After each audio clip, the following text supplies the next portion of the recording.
Hello friends, I am Chevee. Welcome to my shed. How are you today? I hope you're doing well. I hope you'll let me know. Please, let me know. I like hearing from you. I misspoke yesterday when I said that today would be the 3-year anniversary. In fact, the 3-year anniversary was not the 27th, but the 21st. And I suppose if you're me, then those two numbers look similar. For somehow, the 27th got lodged in my brain. I think maybe it was because this day last year was the day that my daughter had her knee surgery. So those numbers got skewed in my brain. But the fact is, the 21st was the anniversary of the show. So we're a year and a week. And today is the 768th episode. Wow. In 3 years. That's, the show is called The Daily Shed, but I don't actually do it every day of the week. It's just Monday through Friday. I set it up that way initially because I knew that I could not maintain a 7-day schedule. The funny thing is now I think I could do a 7-day schedule the way the videos work now. The way that I had intended the videos working originally are completely different than the way videos work now. And in fact, at the end of this video, you know how sometimes I put stuff up? I'll put some stuff up and maybe go watch a couple of the old videos, because you'll see that originally the show was going to have a sort of a structure. It was going to have like a topic every day, whether it be tools or woodworking or making something, or it be self-help or parenting advice or whatever. Moods. My initial plan was to have a daily topic to talk about that wasn't me. That I was not supposed to be the point of the show. The point of the show was to be like a daily, just kind of whatever. And in fact, the daily fact, the little Google I'm curious thing at the end came from that initial, like the first 120 episodes or so. The first 60 was me attempting to kind of find my stride. The next 60 was me trying to expand and make the show look better, sound better, feel better. And then sometime around, the next 60, between 120 to 180 episodes, it just kind of devolved into what it has become and what it has stayed for the last 3 years. Truthfully, I made it until that fall before the show just became kind of like this rambling series about myself. And the reason is, like, everybody kind of at that time told me, just like, talk about you. Like, I come here because you're a dad, you're in your 30s, you're in the board game community, you're a programmer, like you have skills and I want to hear about it. And so I just started talking more about me, and that's what people said they wanted. Cool, because the majority of the people that watch are people that know me, and so they want to hear from me. This is kind of like, instead of me being on Facebook, I'm here. So I guess that's okay. It's become what it's become, and I'm not ashamed of it. I'm extremely proud of it. I'm extremely proud of what I've created, and the fact that I've maintained it for so long. But initially, this show had a purpose. It had a point. I was trying to find my way through all of that. And in fact, like, I had thought about this show for a couple of months before I started filming it. And the reason was I wanted to know that I had 20 episodes planned, 20 episodes in the can, a month worth of episodes, topics ready to go. And when I say ready to go, like, I had blocked out the Saturdays. This all comes back to why I don't do it 7 days a week. I had blocked out Saturday and Sunday to be kind of like my prep days for the week, so that I could get 5 topics lined up, and if I had to do any research on those topics, I could do it during the weekend, and then come in on Monday, Tuesday, Wednesday, Thursday, Friday, and do the show. And I did that for a little while, and it was okay.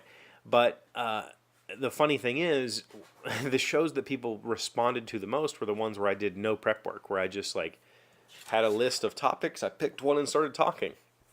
And everybody said that's where I shined, and I thought, okay. I can do that, and I'll continue to do that. And so there's a whole list of things that have brought the show to where it is, to this basically a daily diary at this point. I very rarely talk about advice, or I don't ask for phone calls anymore. I used to use this thing all the time and ask you to call in, and I would trying to get daily phone calls. I tried to find ways to promote the show in advance, to say, like, this is this week's topics. Please call in on one of these topics if you're an expert or if you have questions that I can research.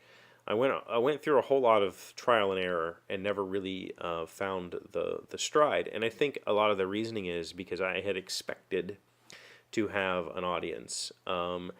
And I do have an audience, and you're an amazing audience. You're my best friends in the whole world.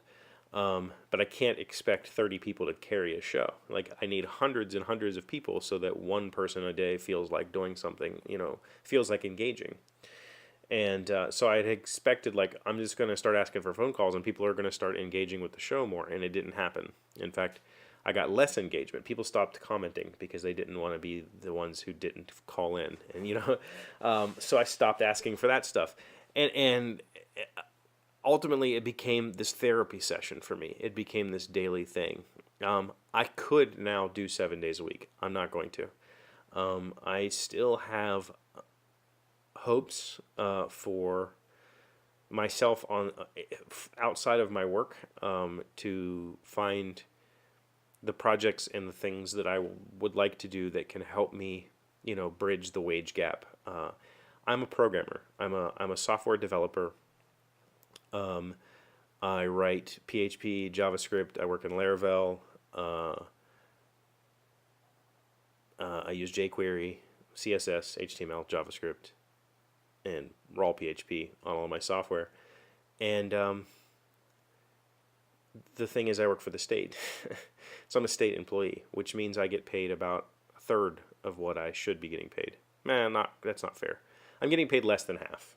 I'm getting paid about $52,000 is my take home, or not my take home. Jesus, that would be amazing. $52,000 is my salary, which is way, way, way low for a software developer, and I know that. But the benefit of working for the state is I only work 37.5-hour weeks.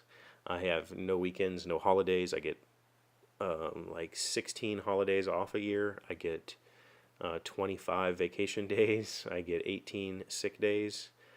There's a whole lot of benefit to working for the state that I would not get if I was just a code monkey at some random corporation or even a startup. I would get less. So I trade my salary for the fact that I can do things like this, that I can do little experimental projects. So I still have hope that some of those experimental projects will become something, and I have hope that I'm going to find a few soon, maybe this year, that I can really focus on and turn into something. But in the meantime, I'm going to keep coming here every day, and I'm going to keep talking to you, and I'm going to do this for 3 more years, and then we'll see where it goes from there, and then 3 more years, whatever. I don't care. I enjoy doing it. I enjoy talking to you. I received some wonderful some wonderful congratulations messages, and even some thank yous for doing the show this long, so I appreciate that. I appreciate you very much. You really are my best friends, and man, it's great. I love you, and I hope you'll come back tomorrow. But in the meantime, thank you for being here. Thank you for your likes and your comments and your subscriptions and your